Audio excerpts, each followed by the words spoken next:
Hi, எல்லாம் நல்லா இருக்கீங்களாப்பா? இன்னைக்கு மதுரையில் தான்மா பேசுகிறேன். இன்னைக்கு புளிச்சக்கீரை பச்சடி எப்படி செய்யலான்ட்டு செஞ்சு காட்ட போகிறேன். நீங்கள் பாருங்கள். நல்ல புளிச்சக்கீரையை நல்லா இந்த குச்சி இல்லாமல் நல்லா கிள்ளி இந்த மாதிரி எடுத்து வச்சுக்கோங்க. உப்பை எப்படி செய்யலாம், என்னென்ன போடலான்ட்டு நம்ம வீடியோவில் பாருங்கள். பார்ப்போமா? அடுப்பை பற்ற வச்சுக்கோங்க.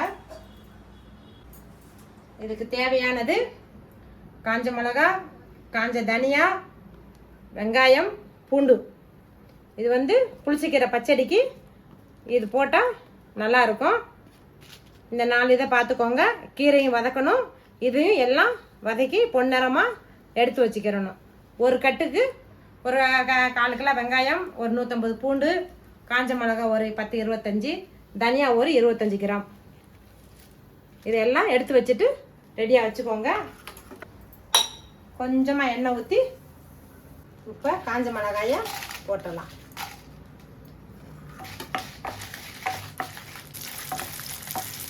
நல்லா இப்படி பொன்னிறமாக நல்லா வறுத்து எடுத்துக்கோங்க.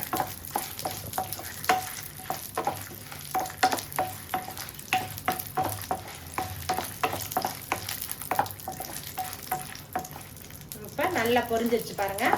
இதை எடுத்து மிக்ஸி ஜாரில் போட்டுக்கலாம். இப்போ தனியா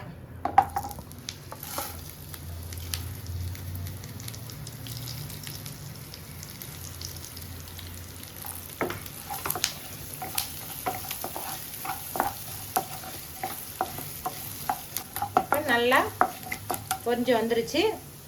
இது இனி மிக்ஸியில் போட்டுக்கலாம்.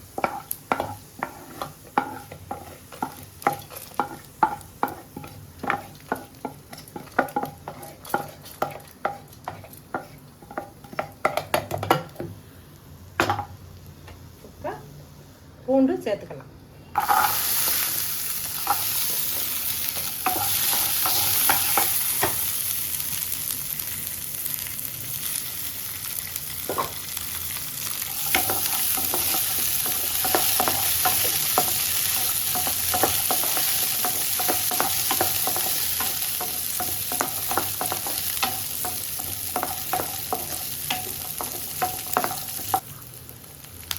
கொஞ்சம் வதங்கிடுச்சு. இப்போ கூட வெங்காயத்தை சேர்த்துக்கலாம்.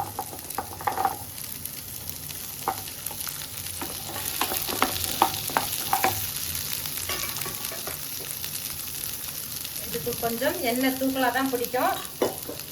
தூக்கலை அப்படி ஊற்றினாதான் நீங்கள் நல்லா 1 வாரம் 10 நாள் கூட இதை வச்சிருந்து நீங்கள் சாப்பாட்டுக்கு கிளறலாம். இப்போ வெங்காயம் நல்லா வதங்கிடுச்சு. இப்போ இதை எடுத்துடலாம்.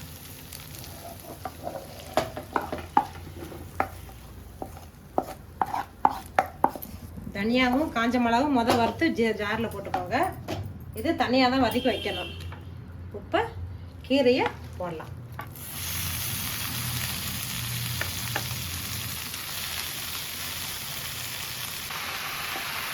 கீரையை நல்லா வதக்கணும்னு அவசியம் இல்லை. அந்த பச்சை கொஞ்சம் மடங்குற வரைக்கும் வதக்கினா போதும். ஏன்னா அன்னைக்கு யூஸ் பண்ணுறாங்க, அப்படியே நம்ம இது போட்டு இது பண்ணலாம். இது 1 வாரம் 10 நாளைக்கு கூட நீங்கள் வச்சுருக்கலாம். ஊறுகாவும் யூஸ் பண்ணிக்கலாம், சாப்பாட்டுக்கும் யூஸ் பண்ணிக்கலாம். தயிர் சாதத்துக்குலாம் அருமையாக இருக்கும். தயிர் சாதத்துக்கு நல்லா யூஸ் பண்ணிக்கலாம். 10 நாள் நீங்கள் வெளியிலே கூட வைக்கலாம், ஒன்றும் செய்யாது.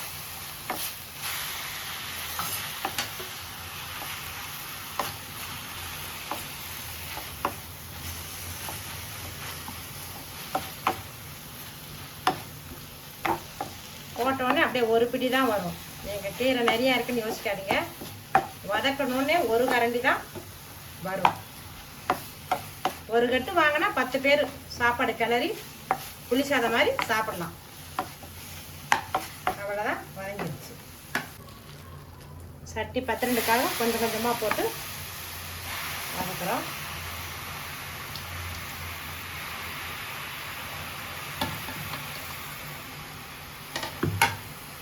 இப்போ என்னடா புளிச்சக்கீரை புளிப்பாக இருக்கே, தக்காளி போடுறான்னு நினைக்காதீங்க.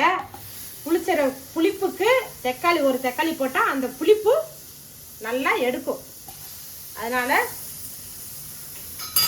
ஒரே ஒரு தக்காளி தான், ரொம்ப போடாதீங்க, ரொம்ப புளிப்பாக இருக்கும். அந்த ஒரு தக்காளி போடும்போது அந்த புளிப்பை இதை எடுக்கணும். அதனால் ஒரே தக்காளி யூஸ் பண்ணிக்குவாங்க.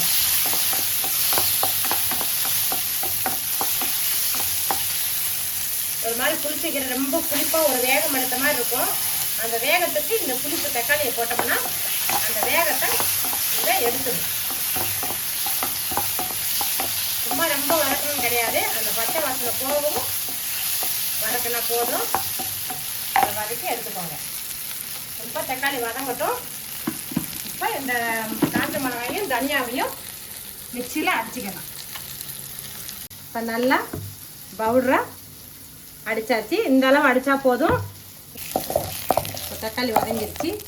இன்னும் எண்ணெய் தாளிக்கிறதுக்கு எண்ணெய் ஊற்றிக்கலாம். நீங்கள் நல்லெண்ணெய் யூஸ் பண்ணால் இன்னும் நல்லாயிருக்கும். நல்லெண்ணெய் யூஸ் பண்ணிக்கலாம், கடலெண்ணெய் யூஸ் பண்ணிக்கலாம். இது 1/4 லிட்டர் எண்ணெய் ஊற்றணும். புளி சாதத்துக்கு எப்படி எண்ணெய் ஊற்றி நம்ம கிளறணுமோ அது மாதிரி செஞ்சுக்கலாம். இப்போ எண்ணெய் காஞ்சிருச்சு. இப்போ வந்து வெங்காயம், பூண்டு, கீரை இது வந்து ரொம்ப வலுவலுன்னு அரைக்கக்கூடாது, 1-2 தான் அடிக்கணும். அப்படின்னா தான் நல்லாயிருக்கும். அது வதங்கி வரும்போது நல்லா மசிஞ்சு இதாயிரும். அதனால் 1-2 தான் அடிக்கணும். கொஞ்சம் உப்பு சேர்த்துக்கலாம். புளிப்புக்கு வந்து உங்களுக்கு உப்பு நல்லா இழுக்கும். உப்பு நீங்கள் எவ்வளோ வேணுமோ போட்டுக்கலாம். எங்கள் தேவைக்கு நாங்கள் போட்டிருக்கோம். ஒரு கட்டு ஒதுக்கு 2 டீஸ்பூன் போட்டு சும்மா 1-2 சுற்று தான், ரொம்பலாம் அடிக்காதீங்க, வலுவலுன்னு நல்லா இருக்காது. சும்மா 2 சுற்று, அவ்வளோதான். 1-2 அரைச்சாச்சு. இப்போ எண்ணெய் காஞ்சிருச்சு. இப்போ இதில் கடுகு போடுவோம்.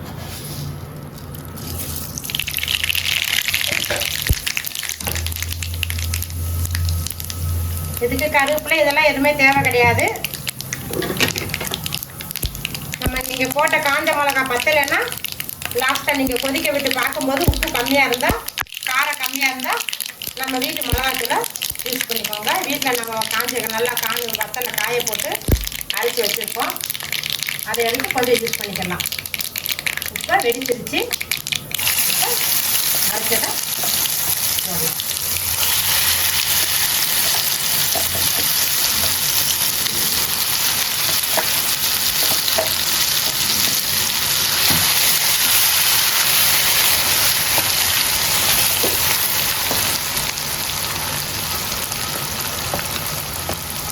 இது தண்ணியே சேர்க்க வேண்டாம்ப்பா.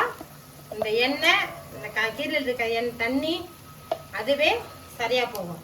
தண்ணி ஊற்ற வேண்டிய அவசியம் இல்லை.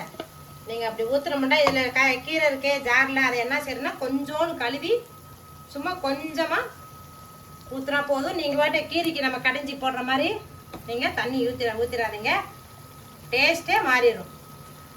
அவ்வளோதான்ப்பா. இதை நல்லா கிளறி விட்டு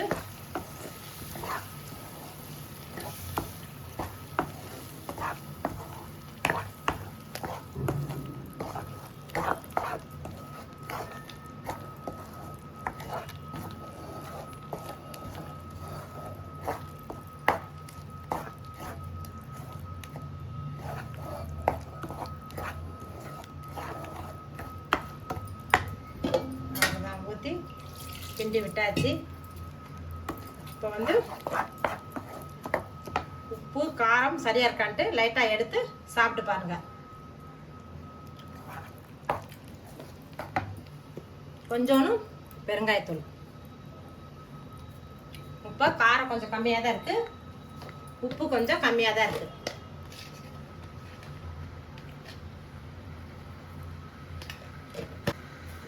இப்போ இது கொஞ்சம் காரம் கம்மியாக இருக்குது. அதனால் நீங்கள் காரம் எவ்வளோ வேணுமோ சேர்த்துக்கலாம். இது காரம் சேர்க்க சேர்க்க நல்லாயிருக்கும். அதுக்காக நல்லெண்ணெயும் நல்லா ஊற்றணும். அப்படின்னா தான் உங்களுக்கு டேஸ்ட்டு நல்லா வரும்.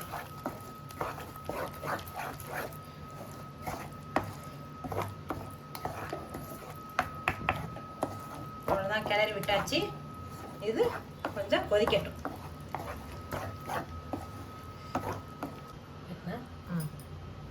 இப்போ நல்லா அப்படியே இருக்கட்டும். மரக்கட்டைன்னா அதிலே வச்சுருங்க, ஒன்றும் செய்யாது. சில்வர் கண்டினா சூடு ஏறும், அதனால் எடுத்துருங்க. இப்போ நல்லா வதங்கிடுச்சுப்பா. எண்ணெய் பிரிஞ்சு வர வரைக்கும் இதை கொதிக்க விடுங்க. அப்போனா தான் நீங்கள் ஒரு வாரத்துக்கு வச்சு சாப்பிட முடியும். நல்ல எண்ணெய் தனியாக தொக்கு தனியாக வரணும். அவ்வளோதான். நல்லா சாப்பாடில் போட்டு சாப்பிட்டா அமிர்தமாக இருக்கும்.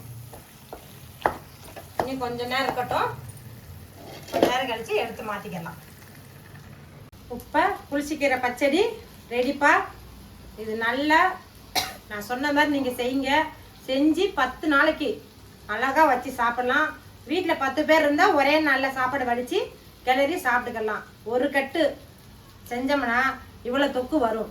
இந்த தொக்கு 10 பேர்த்துக்கு சாப்பாடில் கிளறினீங்கன்னா கரெக்டாக இருக்கும். நீங்கள் வச்சு சாப்பிட்லாம். இல்லை ஒரு ஆள் 2 ஆள் தான் ரொம்ப இருக்குது, எப்படி செய்கிறது, நிறையா இருக்குமேன்னு யோசிக்க வேண்டாம். இதை செஞ்சு நீங்கள் 10 நாளைக்கு அழகாக தயிர் சாதத்து வச்சுக்கலாம், லெமன் சாதத்துக்கும் வச்சுக்கலாம். புளி சாதத்துக்கு கூட நீங்கள் புளியை கரைச்சி புளி சாதம் செய்கிறீங்களா, அதுக்கும் இது துவைய மாதிரி வச்சுக்கலாம்.